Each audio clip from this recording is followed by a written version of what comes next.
All right, guys, we're live. Hello. All right. Hello, everyone, and happy Monday. Today, we want to discuss a topic, and it's really of why we need to supplement. Big one. Yes, very big one. It doesn't have to go into that much depth to really understand why nutritional supplements are necessary for our bodies. And this is a question that we get often. Right. And I'm sure it's also maybe some pushback that you get when trying to discuss our LiveGood nutritional supplements Sure. to somebody, and they say, well, I don't need to take supplements. Yeah, I don't like supplements. Why would I take them? Right. Or I'm Or I healthy. eat a healthy enough balanced diet. I'm healthy. I feel great. What do I need them for? Right. Right. So, I mean, that's a great thing if you feel great. Yeah, sure. But we also want to let you understand You want that. that, yes, The goal. even when eating a balanced diet, even when eating or living a healthy lifestyle, our nutrients are depleted in our body. Not every single one of them, but I guarantee you've got one or more nutritional deficiencies.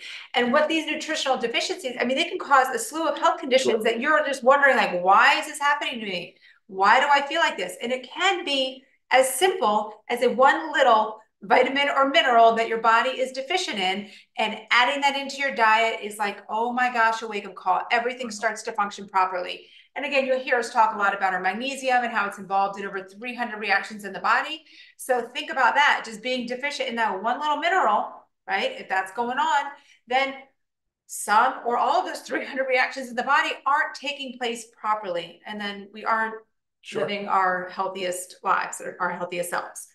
So I'm going to jump in real quick because I think this is, people don't realize that they are taking supplements. Because fortified foods is exactly that, right? They've added in vitamins or minerals because they've recognized this for over 100 years that there are vitamin deficiencies, and that, it's like, even if you do your best to eat your best, most well-balanced diet and meals, and you do everything that you think is just spot on, perfectly done correctly, you're still dealing with science has shown that 9 out of 10 people are deficient in at least one vitamin or mineral. And you can see this, so the way that do you mind if I go into this about recommended daily allowance and the whole dietary value thing? So the FDA has been fortifying foods for over 100 years. I think it started with iodine for goiter, for thyroid function. So we've been iodizing our salt for over 100 years. Then we started fortifying other foods to make sure that we're getting enough vitamin D, vitamin A, calcium, all our B vitamins. I mean, so I think milk, dairy products, cereal, breads, snack foods, fruit juices, not all fortified, but most of them are fortified. And they're doing it because we're trying to prevent disease, right? So vitamin D deficiency or super deficiency would be rickets. Vitamin C would be scurvy. There's a vitamin B deficiency. And so that's the case with most vitamins and minerals. And the way that the labeling requirements on foods now with the FDA, they follow their dietary value or daily value. And that's based on the RDI, recommended daily intake. This does not take into account age, gender, pregnancy status, nothing.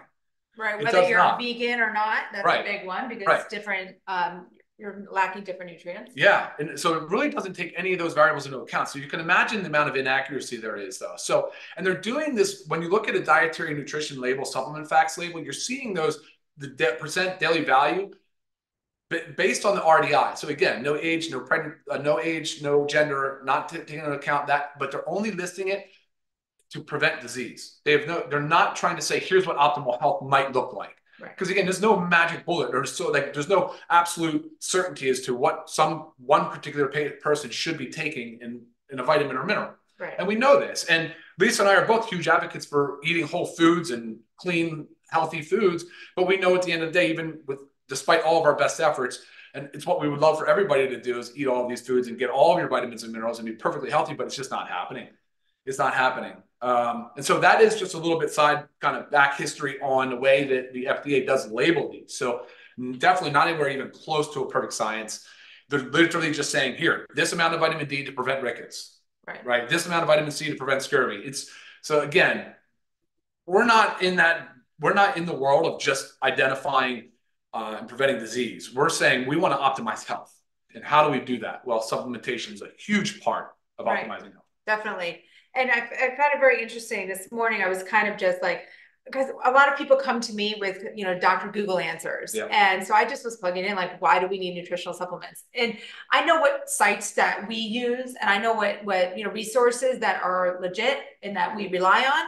And I also now got to see everything that Dr. Google's plugging in there. And there's so much of it that was like, some were like, well, you shouldn't need nutritional supplements because you should be able to get everything from your diet. All this like should. But yet the FDA fortifies foods. Right. So, it's very twisted. And like, even if you are, this goes back into, I talk a lot about like how our soil has changed, our modern farming techniques. For sure. So even if, say, you take Ryan and I, and we are eating a perfectly well balanced diet, we are making sure every day we are getting our organ meats and our seaweeds to get the iodine and fermented foods and fruits and vegetables and everything, doing everything, then you have to think about the modern farming techniques, right? And yeah, things are just, our soil is not as rich as it used to be. So we're growing these plants, fruits, vegetables in the soil that maybe our farm animals that we will eat are consuming, but then also that we're consuming those foods. And then the animals are not getting the same nutrients. And then we eat the animals and we're not getting those nutrients, or we eat the plants and we're not getting the same nutrients. So we think we're doing ourselves a great job. And on paper, it looks really good. But then if you really go and get your blood level tested, your micronutrient level tested, then it's like an eye opener. It's like, God, I thought I was doing so well and I'm deficient in this, and this. Enter nutritional supplements. Good point. That was solid. I get my micronutrients tested. I try to do yearly. And that way I just know for myself, and it is forever changing. Okay. Not think, you know, you can't just do it once and expect that to be it. Unfortunately, it is like an out-of-pocket expense. I will tell you guys, I have a list of a few ones that you can do online. If your practitioner does not do it, because it's typically from like a lifestyle medicine doctor or a functional medical doctor that will do these tests. But super, you know, important to do if you really want to understand. There's other things that deplete our nutrients. Big one is mental and physical stress. Depletes our bodies of nutrients. I think almost everybody out there has a level of stress, okay? And so then what's that doing to your body? Again, depleting those nutrients. So you think you're doing everything great, but then you're stressed out, life is busy, kids, this, that, financials, and then our nutrients are depleted. You talk a lot about the three big ones: alcohol, stress, and drugs. Or no, so alcohol, exercise, and drugs. So depleting minerals, alcohol, of course, yes. Exercise, we know for sure, absolutely does. And going back to the whole idea that they're not accounting for age, gender, or pregnancy status. Imagine three brothers. Imagine this one that's 20 years old, in the military, active duty, very physically fit, very demanding life. Imagine another couch potato, like professional gamer, you know. And then there's the one that's just unable to put on enough muscle mass. He's at home, but he's got other autoimmune conditions and disorders, maybe some insulin resistance. There is tremendous variation between those three individuals. So when Lisa talked about micronutrient testing and how to really sort of optimize your health, that's really what you want to get to eventually, because the depletion of vitamins and minerals really does depend on lifestyle and your goals. And I think you were going to lead down to the drug-induced nutrient depletion. So drugs is the last and probably the biggest one, because so many people are on prescribed medications now, pharmaceuticals. And pharmaceuticals have borrowed a lot of their science from plants, but they've been isolated to interact in the biochemistry of the body in one specific way, usually. And they're really very targeted. And what ends up happening is they interrupt a pathway, a cascade of events. I mean, you can name the drug, and I can give you something that it throws off. Whether it's a statin drug and throwing off coenzyme Q10, whether it's a water pill that's depleting your body of potassium and magnesium, you know, or a blood pressure medicine, or what about just some over-the-counter ones like antacids or allergy medications? Oh my gosh, all the reflux meds that we take for heartburn. I mean, those things are blocking all kinds of things from absorbing, because they're altering the microbiota of the gut, the pH of the stomach. It's a disaster. So we've really got to be mindful of all of this and watch our Zoom on drug-induced nutrient depletion. We do go into a lot more detail, which would be super beneficial probably for you guys that are out there. And any questions you have, please email us on those.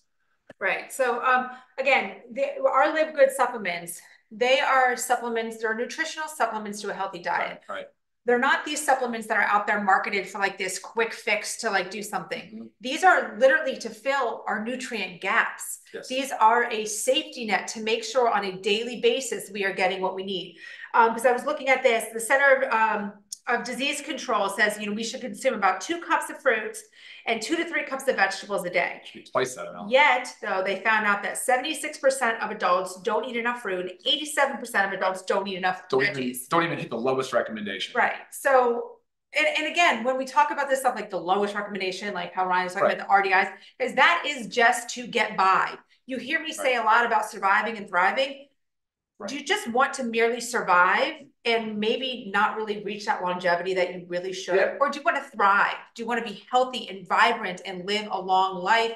Again, thus increasing that health span or making sure that health span and that lifespan are equal. Man, well said. Perfect. I'm going to list these real quick. Brain fog, being stressed out or poor sleep, allergies, low energy, low libido, so low sex drive, pre-diabetes, constipation, or just poor bowels. If you've noticed that you're constipated one day and then you have, say, runny stool the next. What about infections and poor skin, mood swings, slow recovery, and body aches?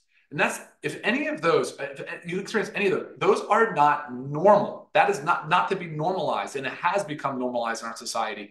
And it really shouldn't be, because if you're dialed in your nutrition, if you dial in your sleep, your stress, your nutritional supplements, your exercise, the lifestyle, the pillars of health, these should be rare. These should be like, no, I don't deal with any of that. No. And ultimately, dietary supplements are one of the main pillars of the health cycle. So guys, now I think if this hasn't answered the question as to why dietary supplements are important, then I don't know what will. The writing is all over the place. It's evident. It's right in front of us. It's fortified junk foods like cereals and junky snack foods. Like, we shouldn't be eating. We shouldn't be eating those anyway. But they're telling you, here, we need to put this in so that you don't get sick. And this is just right. And what about a big one I do want you to touch on, because this is a lot more common than people think, but the MTHFR gene. Yeah. Like a mutation in it. Of course. We are just, and I have it, we are just not absorbing it's not absorption as much as it is just they're not able to be used by the body. Right. So we need to like take more and more and more. And that's another reason why I really stay up to date on my micronutrient test. Of course. But I have a few. So these are common nutrient deficiencies, and they're common, but they're all in our supplements. And I want you to think about this. Okay, well, do I eat enough of this to make sure that I'm not deficient in this? So big one. Okay, iodine is very common nutrient deficiency. And like Ryan had mentioned earlier, it affects the thyroid. Are you eating your seaweed every day? Are you eating seaweed every day? Because I mean, we have seaweed here. We do. I like to have the seaweed snacks, but I don't eat it every day. D3, very prominent in fatty fish and egg yolk. But here come a lot of these are going to be common denominators of like the fatty fish and the egg yolk. But you think about this, we're told we're not supposed to eat too much fish because of our, polluted, PCBs, mercury, heavy metals, polluted ocean. Right. So you can say, oh, well, have your fatty fish 1 to 2 times a week. Well, therefore you're not getting what you need to be getting from it, because you need this stuff on a daily basis. Iron, very common in red meat, organ meat, sardines. We do a good job with our organ meat, we try, but I know a lot of people don't. It's not really something that we enjoy eating. You kind of sneak it in there. Red meat, you're told not to eat it all the time. So just things that, again, we're not eating on a daily basis. B12, very common, again, high in organ meats, dairy. Vitamin A is a big one. Here comes your organ meat, and then your fish liver oil. Calcium big, magnesium. But again, these are very common nutrient deficiencies that, again, are very hard to get from a diet on an everyday basis. Not to mention, we enter in our super reds and super greens, those phytochemicals. Same thing goes from modern farming. It is stripping the phytochemicals from our plants. We've got to make sure we're consuming these every day. Well, we're depleting the soil down to just dirt, right? We're not regenerating it. The plants don't have a way to thrive, so we continue to increase fertilization. We're dealing with increased pests, so we're using pesticides. Then we're like, oh, wait a minute. We need to develop GMO crops that can handle all the pesticide, glyphosate resistant. You're like, whoa, these crops are certainly not as nutrient dense as they really should be or once were. Right. Yeah, so the GMO, like the whole thing is just a cycle. It's all, and look, it's okay to admit our mistakes. We've gone down the path of this mass food production and tried to do it with large monocrops, and it very obviously failed, and we're not correcting our actions quick enough. And so therefore, we just aren't getting the nutrients and the quality of the food. Right. And I didn't even touch on the fact that, and I think we all know this, but like this is real, organics. If you are not buying organics, like when they test, what was I listening to? I think on the podcast, they're talking about tomato, right? A conventional versus an organic tomato. And the nutrient profile was night and day different. I mean, the conventional tomato was like just depleted of all its vitamins. Organic is still not what it should be, right? Exactly. So, but so again, you're trying to do a good thing. You're going to buy your organics, but it's hard to also buy everything organic. I mean, I go to the grocery store and I look at my thing of raspberries that's this big and it's like $6.99. I'm like, oh my gosh, but the conventional one is like $3 cheaper, but then I know like, what's the point? I'm not going to get those nutrients. I might get the yummy taste, but I'm not going to get the nutrients. And then I'm exposing myself to pesticides, which are further going to deplete my body of its nutrients. Vicious cycle. Guys, thank you so much for tuning in. Do you want to look at either? Yeah, let's just see if there's, did you scroll already? Yeah, go ahead, go to the top. Just scroll down. I'll try to go real quick through. We didn't even talk about the supplements, but it's pretty clear. Like the way that like you said, LiveGood fits a sort of a paradigm shift, not necessarily a magic bullet once, like, you know.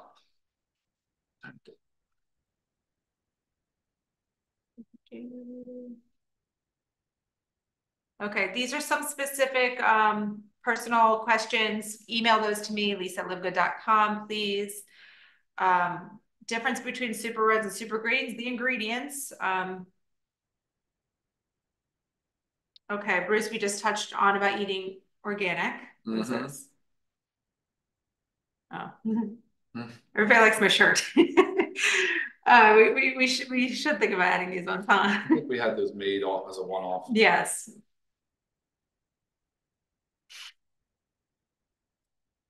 Yeah, all right, guys. Well, a lot of great questions, but again, they don't really apply to. Look at them. Oh, you got it. Going too fast for my eyes.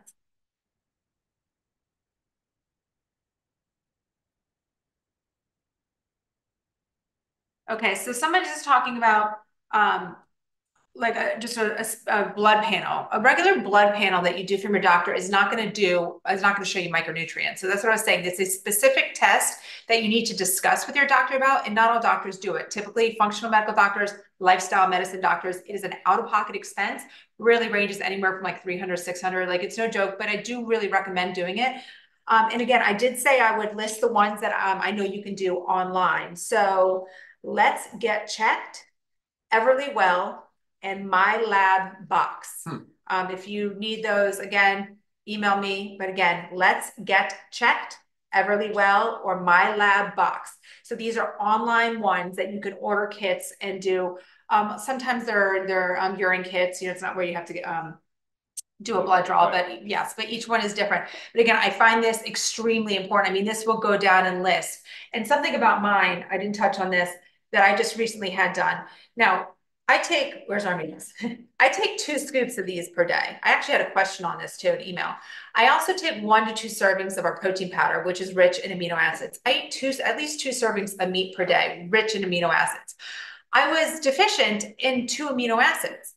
That's my body. So I'm just letting you know, like, you think like just by doing that bare minimum, that RDI, that RDA, whatever, that you're doing enough for your body, but each body is unique. My vitamin C was also low this time, but my nutrient panel I did 6 months ago, my vitamin C wasn't. So things also change. So if you can do these on the regular every 6 to 12 months, I highly recommend it. I know it's an out-of-pocket expense, which is tough, but your health is your wealth, guys.